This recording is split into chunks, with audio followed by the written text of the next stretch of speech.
Welcome back to the Budget Archive. My name is Mitch. Thank you so much for all the support recently.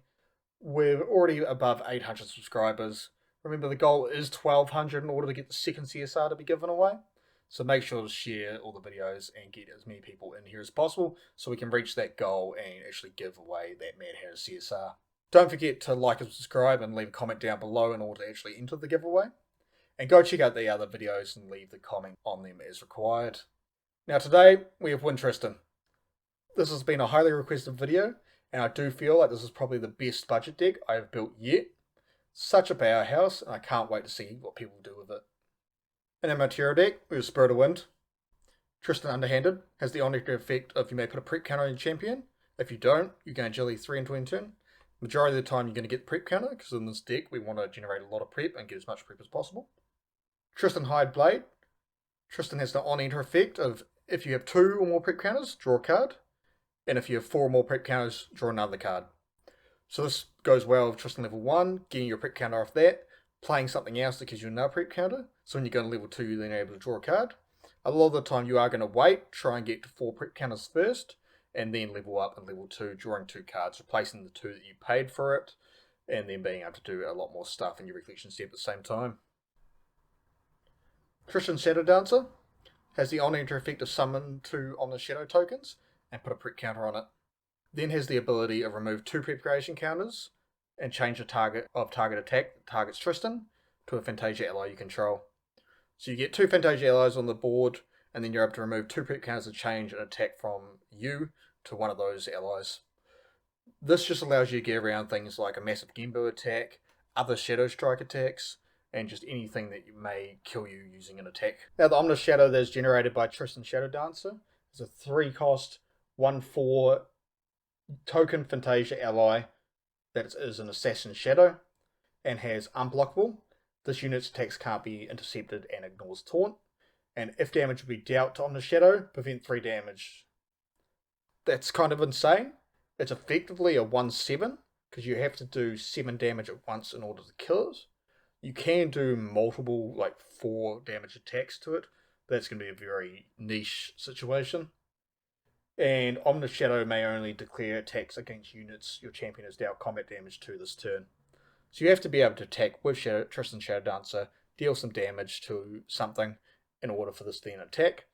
Can be a good way to clear allies, because if you're able to attack with the Assassin's Ripper, ping a little ally, then attack with both of these to kill it.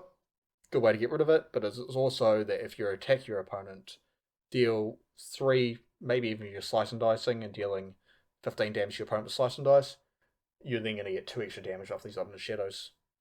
Of course, the main effect being that they're there in order for you to remove 2 counters from Tristan to redirect the attack to this. And often if that attack is 5 or 6 damage, not only is this going to eat up their attack, but it's also going to not die. Assassin Ripper, 1 cost Regalia with 1 attack damage and 2 durability counters. Class modes with tap it, remove a preparation counter from your champion. Assassin Ripper gets +2 until end of turn. This combos perfectly with Slice and Dice, as we'll see, doing a 15 damage attack in 1 turn. Blinding Orb. Banish Blinding Orb. Each opponent puts 2 cards from your hand into your memory. Class bonus draw a card. This is great into decks that are holding up interaction against you, allowing you to bring this out, crack it in your recollection step, or just before they have a chance to do anything, and then force them to either play their stuff out or put their cards into their memory, allowing you then most likely have a turn where you can go for that Shadow Strike without fearing a Song of Frost or something like that. Fire Resonance Bubble. As with a lot of budget decks, we're running both Fire and Wind mainboard with Water sideboard. It's up to you what you want to run mainboard and what you want to run sideboard, just depends on your local meta. Safeguard Amulet. Banish Safeguard Amulet if your champion would take non-combat damage this turn, prevent 4 of that damage. This is the great into Spellslinger decks and anything that's doing a lot of non-combat damage. Terraforming. Banish Terraforming until end of turn, players can't declare attacks unless they pay 2 for each attack declaration. Activate this ability only during your opponent's recollection phase. This is great into allied decks and decks that are running a lot of attack-based actions. This just allows you to slow them down and most likely give you an extra turn in order to complete your game plan. Wind Resonance Ball, as said, I'm running Wind and Fire mainboard, but you can run Water mainboard instead depending on your local meta. Gear Strike Gloves. This is a bit of a flex on the deck. If you can upgrade to something like Quicksilver Grail, I probably would. However, we aren't running Sardis, so I was trying to find something that give us a little bit of extra prep counters. So I settled on this as being a good medium point. It has the on-enter effect to put a prep counter on your champion, and then it also has the class bonus level 2 effect of banish it. The next reaction card you activate this turn costs 1 less to activate. So not only does this give you a prep counter, but at late game it also gives you ability to banish it and then play something like an incap for 1. Windwalker Boots, at the beginning of your end phase, if your champion is awake, put a prep counter on them. You may banish it to draw a card and activate that only if you have 5 more prep counters on your champion. A lot of the time, if you're level 1, level 2, you're not going to be attacking quite a lot unless you're using something like a slice and dice. So this is a great thing to bring out after you've gone level 1, allowing you to have another turn where you play something like an ace, or you just play a lot of value gaining stuff. End your turn, put another prep counter on your champion. Hopefully you've managed to get to the 4 counters at that point, and then you're able to go on level 2 on your next turn, drawing the 2 cards, and then continue on, hopefully going level 3 the following turn, getting that 5th prep counter from going level 3, or of course from something like Sway of the Winds, or just any number of the prep gain cards in your deck, and then allowing you to banish it, draw a card, gain extra influence, then have more interaction and possibilities. A lot of the time, if you aren't planning on attacking with Tristan level 3 straight away, because of course we do not have Shadow's Claw in this deck, so we're not able to bring that out on the turn we go level 3. This is a great thing to not banish and just leave sitting on the field, slowly ticking out preparation counters. In the main board, we are running 3 copies of Incapacitate. This is probably your most powerful card in the deck. It is a 4 cost, but it has the class bonus of this card cost 2 less to activate. Being Assassin, we're generally going to be an Assassin, so we're going to have that effect. And negate target action card activation. Just straight counters in this game are super powerful, and being able to just negate a fireball or just anything that your opponent's playing that may be a problem for you is just a super powerful thing to have. If you did buy the Recollection deck, use 4 of them. The only reason we're running 3 in this deck is because I was trying to keep it below the $50 budget, and running 4 puts us over that by quite a bit, so I stuck it to 3. But if you did buy that deck, there's no reason not to run it. 4 copies of Mastermind Scheme. This is a 6 cost, it has efficiency, so once you go level 3 it will cost 3. It has the effect of double the amount of preparation counters on your champion. Then if there are 8 or more preparation counters on your champion, you gain agility 3 this turn. A lot of the time when you go level 3, you're then going to be able to play this. You'll have that 4, 5, 6 prep counters already, be able to double them to 10 to 12, and then not only that, but you also gain the agility 3, so you're able to bring those 3 you paid for this back to your hand, allowing you to hold up interaction for your opponent's turn. Now, if you did buy the Recollection deck, I'd recommend taking this down to 3 and running 4 in caps, of course. Slice and Dice, this is a 2 cost, 3 attack card that has Prepare 3. So when you activate this, you may remove 3 prep counters from your champion as an additional cost to activate the card. So if it does get countered, you still will lose those prep counters, and you must do it before the card resolves, as the card is activated, so before it's even on the stack, in order for it to have the prepared effect. It also has the effect of, on hit, if it was prepared, you may have the attacker declare an additional attack. If you do, create a copy of Slice and Dice in the attacker's intent, except it isn't prepared, and gets +3. So with this, if you have Assassin's Ripper on the field, you can play this, prep it, and then attack using the Assassin's Ripper, hopefully after it's been activated, giving it the +2, attacking for 6. And then when this hits, it will then activate the effect, putting another Slice and Dice on the effect stack, getting the +3 from the effect being a 6 attack itself, and then when that enters the intent, you may choose to also use a weapon again, choosing to use Assassin's Ripper, attacking for another 9 damage, ending up with a 15 damage attack. Now this is a bit of flexible on the deck in terms of normally you'll see it running 2 or 3 copies of this. I am running a high level of prep generation in this deck, just because I was a bit worried with us not having access to Sardis, that our prep generation may be a bit lacking. But a bonus of that is that you are going to be able to play Slice and Dice fairly consistently, fairly early in the game.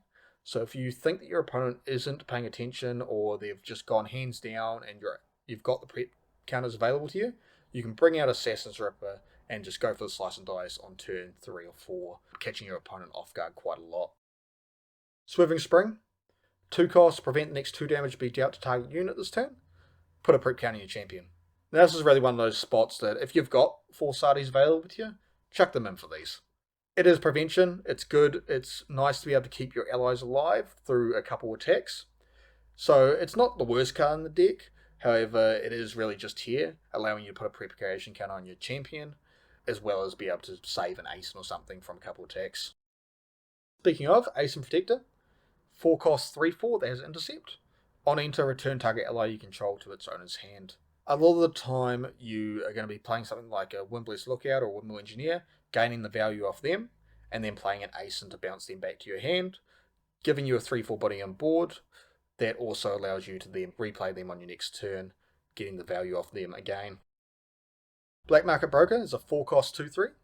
It's a fairly high cost for a 2/3 ally, however it has the on-enter effect of put a prep counter on your champion. And Black Market Broker has stealth as long as your champion has 3 more prep counters on them. A lot of the time, you go into Tristan level 1, put a prep counter on, hopefully in Recollection, play something like a Surveil the Winds, putting another prep counter on, drawing a card, followed up by going to your turn, playing this, getting that third prep counter, so then you've got a 2/3 ally with stealth, which is a fairly decent stat line to have. Extortion Scheme, 2 costs, suppress up to 1 target ally an opponent controls. Class bonus, put a preparation counter on your champion. A lot of the time this spot would probably be Zephyr or Verdigris Decree. However, again, as mentioned, I wanted to make as much prep generation in this deck as possible to enable that early slice and dice, as well as to buff up the Shadow Strike late game. So because of that, I decided this might be a slightly better option, and also Verdigris Decree is a little bit out of the budget, but we'll talk about that later on. Fairy Whispers, 1 cost, glimpse 3, reveal the top card of your deck. If that card is wind element, put into your hand.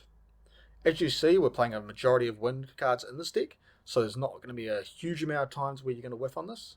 Of course, the normal Tristan deck does run less wind, so there is chances there where you are going to whiff. However, it's just so good being able to get rid of 3 cards off the top of your deck if you don't want them, keep whichever one you want to keep, and then also being able to replace itself with a card from the top of your deck is just amazing. Parsnip Royal Maid. This is a bit of a spot that you probably won't see in a lot of lists.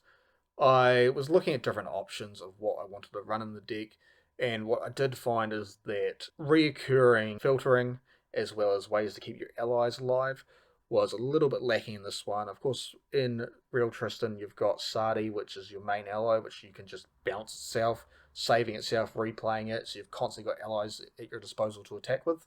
So when I was looking at options, passing it kind of stuck out. It's a 2 cost 1/3, so already a decent stat line.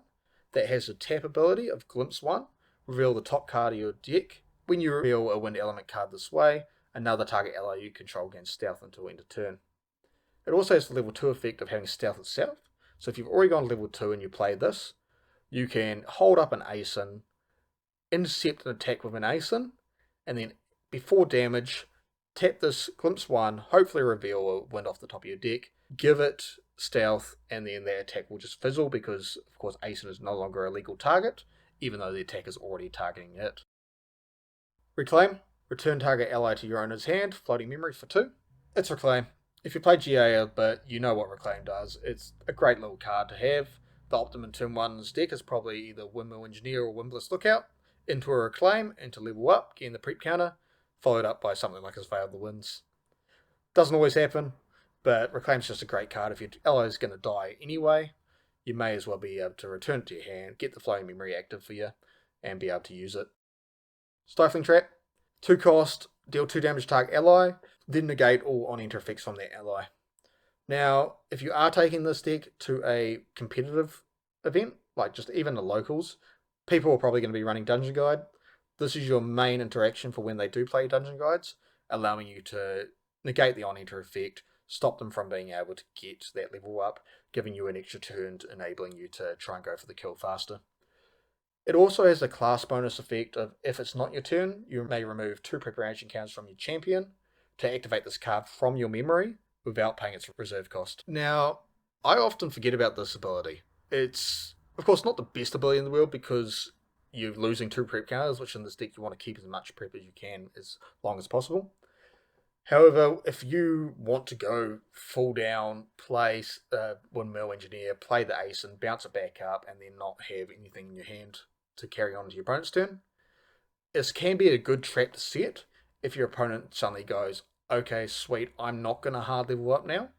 I'm going to go into my turn and play the DG, level up that way, and then be able to go off and hopefully win the game from there. So when your opponent is suddenly expecting to do that, and in response to Dungeon Guide, you're able to remove 2 prep counters, play this from memory, negate the on-air effect, it just ruins their whole momentum. Surveil the Winds, a card I've talked about a couple times already, has class bonus fast activation, hence why you are only able to do it once you're in level 1. You can play it during your first turn if you have no other plays and you want to have that card memory in order to level up. However, generally you will hold this up, waiting, going into level 1, and then play this in the recollection step, hopefully allowing you to then draw something, play something like a Fairy Whispers, or just any number of things that can happen.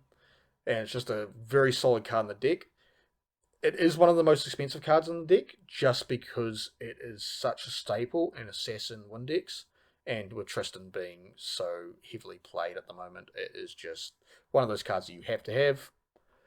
If you did buy the Recollection deck, you've already got 4 copies of it, so there's nothing to worry about. However, if you didn't, it will be a little bit hard for you to pick up these copies by themselves.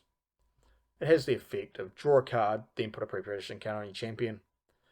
2 cost, replaces itself, and gives you a prep is just very solid. Wailing Breeze, 1 cost, reveal any amount of wind element cards from your memory until end of turn. Whenever damage will be dealt to your champion, prevent an amount of damage equal to the amount of cards revealed this way. This is your main prevention for if you don't have the shadows yet, if your opponent gets rid of the shadows, or if you just feel like you want to keep your prep counters rather than redirecting multiple attacks throughout a turn. You can play this, prevent 3, 4, 5 in this deck often, allowing you to then survive through that turn, go into your turn, then have another turn in order to kill your opponent. Windblast Lookout. This is a 2 cost 1/3 with on enter, put a preparation counter on your champion, and class bonus on enter Glimpse 1. This is a very solid turn 1 play. Not as solid as turn 2 though, because of course being turn 1 you won't have the Glimpse 1 effect, but you will get the prep counter. And being able to get that prep counter on turn 1, then reclaim this, get the prep counter of Tristan level 1, hopefully play something like a Surveil the Winds, get another prep counter on champion, then play this for that 4th prep counter, means you immediately are able to then level up in level 2, drawing the 2 cards, and just accelerating your game plan. Windmill Engineer, 2 cost 1/1, Imbue 2, so when you pay the cost for this, you'll pay the cost revealed to your opponent, so they'll be able to see what cards you're paying for it. And on enter, if Windmill Engineer is imbued, draw a card into your memory.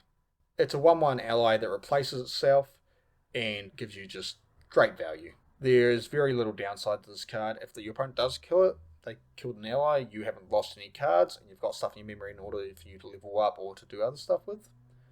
However, you can also do this, play the ace and return it to your hand, and then the following turn just play it again, replacing itself, gaining repeatable value.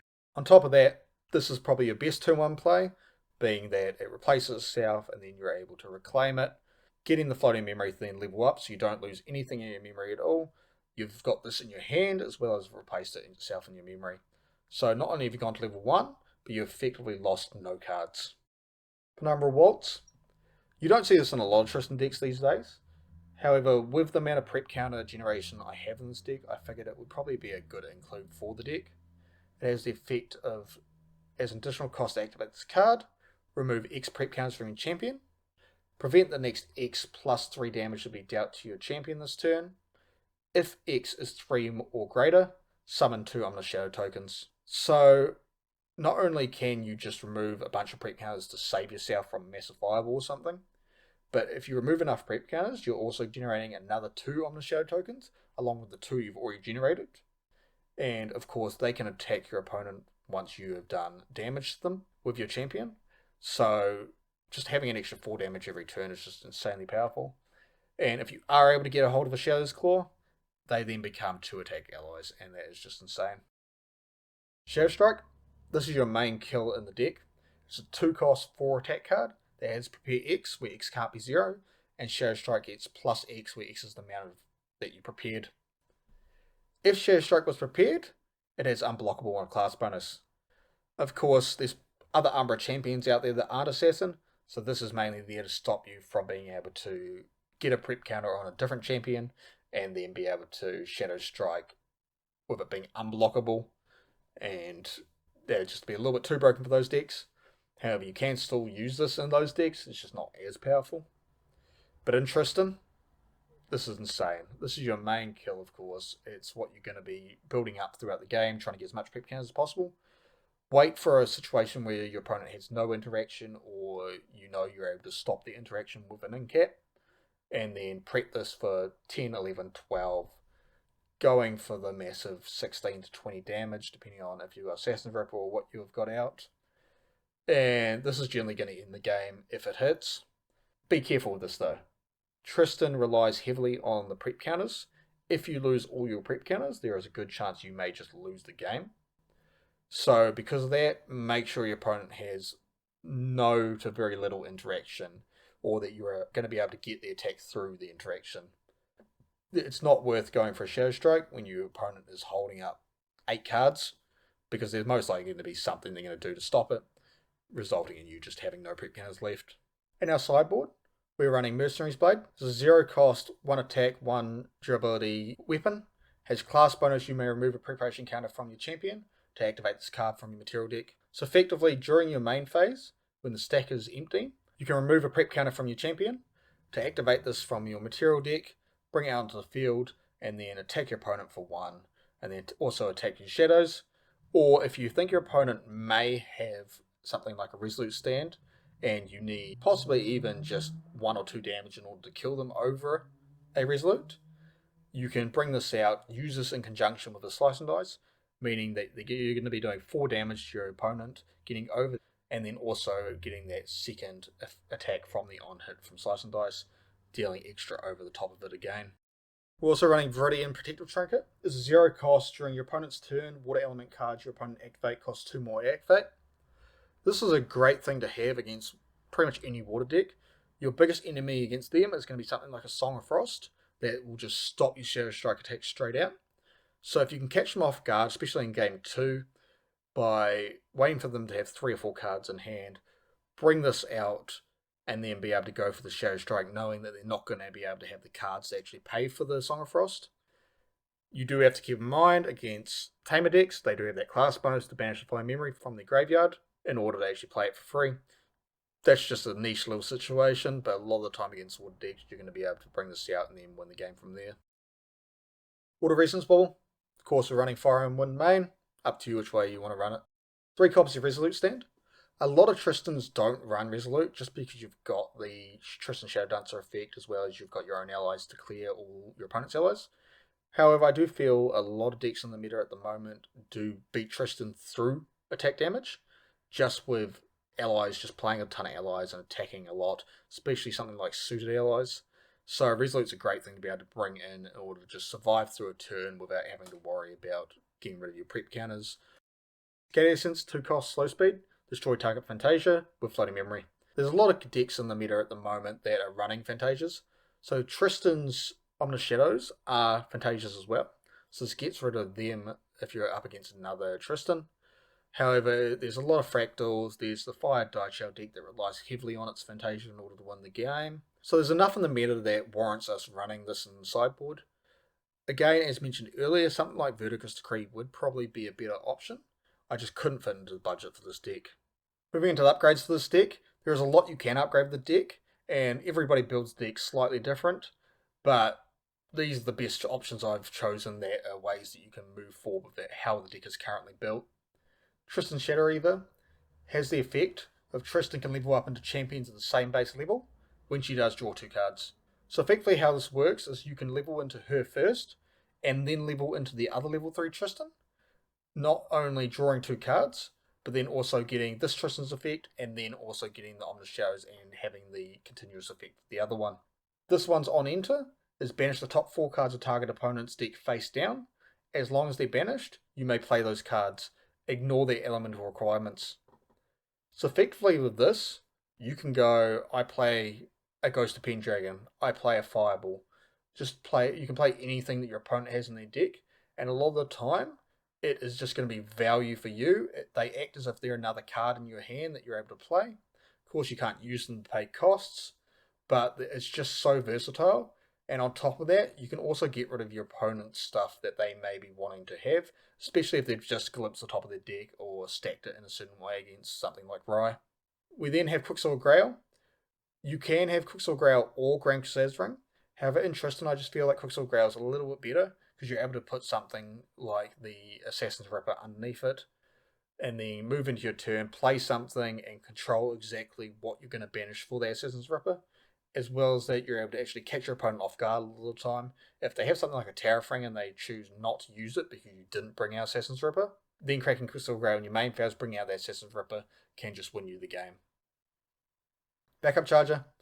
Pay 3, banish it, summon a Power Cell token, rest it, draw a card into your memory. This is effectively your GCR in the deck if you are running Quicksilver Grail.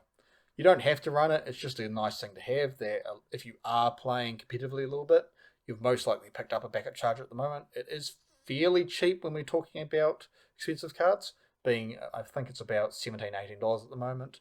So it is a good thing to pick up just to have to put into a deck for a bit of extra draw power. Center of Restful Peace. Cards and graveyards lose all abilities.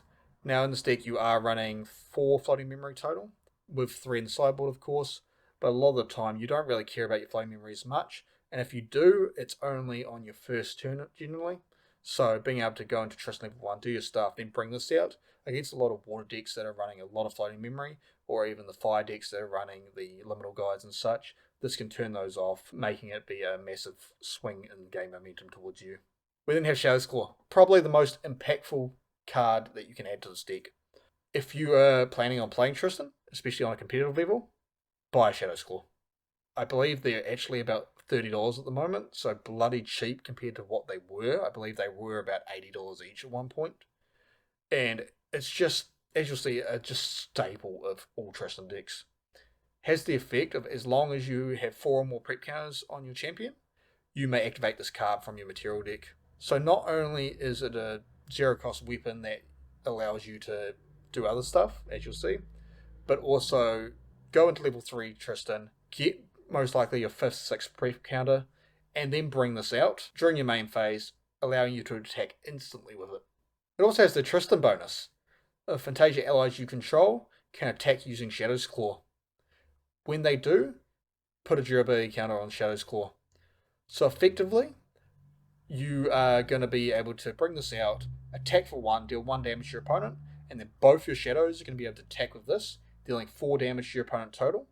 So the turn you go on level 3, you're doing 5 damage to your opponent, and that is a continuous thing that you can do for, well, technically 2 turns, 3 turns if you're able to get another durability counter on this, or bring out another weapon of some kind.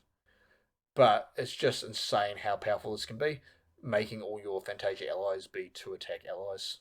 Along with this, a little bit of a niche situation, Tristan Shadow Reaver effectively says if I get a Ghost of Pendragon off your opponent, you can bring this out, play a Ghost of Pendragon, put it back, and then bring it back straight away. So once you get into the other Tristan, what you can do a lot of the time is save that Ghost of Pendragon, attack with this, attack with your shadows, do that for the second turn, then play the Ghost of Pendragon, put in the Shadow's Claw back, and then bringing it straight back out, getting back that 3 durability. For the main board upgrades, of course we've got Sadi Blood Harvester. This is just a staple assassin card at this point. There's non-assassin decks running it as well. I remember when Arasana was running it for a little while, which was hilarious, but it was actually great. If you are looking at getting into the competitive scene fully, want to play Tristan competitively, you are going to need to get 4 copies of Sadi. It is slowly increasing in price, as everybody wants it, and it is a fairly low pull rate from the set. So I would probably recommend getting them sooner rather than later, as I don't really see a situation where they can easily reprint it at the moment, unless they decide to do it in like an SP set. Dungeon Guide. 3 cost 1/3, has on enter. You may banish 2 cards at random from your memory if you do level up your champion. Of course, in all level 3 decks, Dungeon Guide is going to be one of your main staples that you want to run. It is another one of those cards that has had a reprint already, dropped in price a fair amount, has started to tick up again, but it's in that situation where it's kind of steadied out. I believe they're about $20 to $25 depending on what version you want. So this is another one that you're going to want to grab 4 copies of this if you are planning on playing decks like this. Dream Fury, another great win staple, has 3 drop, 1/2, has stealth, and on enter return target ally you don't control to its opponent's memory. Your opponent can't activate cards with that ally's name as long as you control Dream Fury. Just when your opponent's got like massive taunters out, or they've just got an ally that has stealth, or just is a problem in general, this is a great card to have to bring out, get rid of it, and then start chipping away 1 damage a turn. As having stealth, a lot of the time your opponent's not going to be able to deal with it very easy. In Staring Fumes, this is probably one of the first upgrades I'd make if you're just wanting to put a couple dollars into the deck, because I believe they're about $6 each. It's just amazing against a whole wide range of decks, especially the Shinju decks that are running around at the moment with Guoja. This doesn't target, so it gets around Spell Shroud, and just returns all allies to your hands. It is a 5 cost, so it is expensive. It has Volume Memory, doesn't come into effect too often, but its main effect is having the effect of you may remove 3 prep counters from your champion, rather than pay this card's reserve cost. This just makes it so powerful, being able to have 1 or 2 cards in hand. Your opponent goes, sweet, you've got nothing, I'm going to flip my Fate Stone, and then go and try and attack for a whole bunch. And then just in response to the attack, play this for free effectively, removing 3 prep counters. Not only are you going to save having to spend those 2 prep counters to redirect whatever attack it was to your shadow, but for just 1 extra prep counter, you then completely get rid of whatever's attacking you. And if your opponent is playing like a wide board of allies, something like Suited, this can be a good option just to bounce their whole board to their hand, giving you an extra turn in order to set up and actually be able to go for a kill on your next turn. Now, the next 3 are mainly sideboard upgrades. However, Vertigo Decree, as I mentioned, is also possible to go into the main board, especially if you were planning on running into a lot of Tristans. Blanche is a 2-cost 1/2 ally that has level 2 plus fast activation. If another unit you control would be dealt non-attack damage, prevent an amount of damage equal to the amount of cards in your memory. Now, in a proper Tristan build, you are going to be getting a lot of influence. Your whole game plan is about just gaining value, surviving, and going to level 3, hopefully with 7, 8, 9 cards in hand. So a lot of the time when you do get a Blanche out, you're going to be preventing 5 or 6 damage at least from you itself, as well as your other allies. This is one of those staples that I'm a little bit iffy on telling people to buy at the moment, just because it is creeped up so far in price that I can't imagine that Weebs hasn't seen it, and I can expect that it'll probably either get a reprint at some point. I think this will probably be a great addition for SP4. However, that is still 8 months away or something, so that's kind of insane that it would take that long to actually get a reprint. So I would expect it to be printed somewhere, somehow, in order to actually make it a little bit more accessible for new players. With it being from FTC, there is no more print runs, so it's only going to get more expensive from here until it does get that reprint. Vertigo Decree, 3 cost fast speed, imbue 3, so when you play it, reveal the 3 that you paid the cost to play it.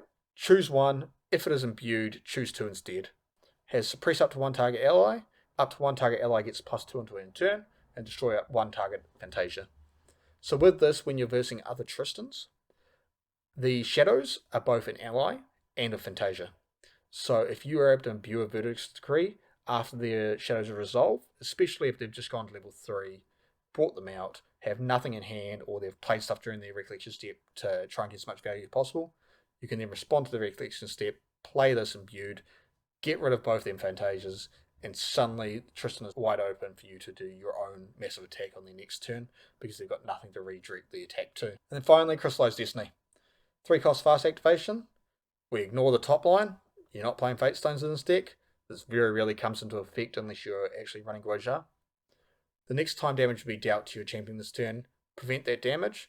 When 7 or more damage is prevented this way, cards your opponents activate this turn cost 2 more to activate.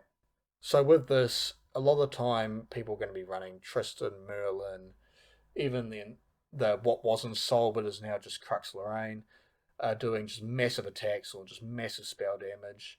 Even the Guojars that are running the Arcane Shinju now are doing Arcane Blasts on turn 4 or 5. So having this as a possibility to bring in and stop that massive damage, and then also being able to tax your opponent for the rest of the turn so they're not able to do anything else to try and follow up and finish the game off in a different way, is just so impactful that I feel like this is a must-have.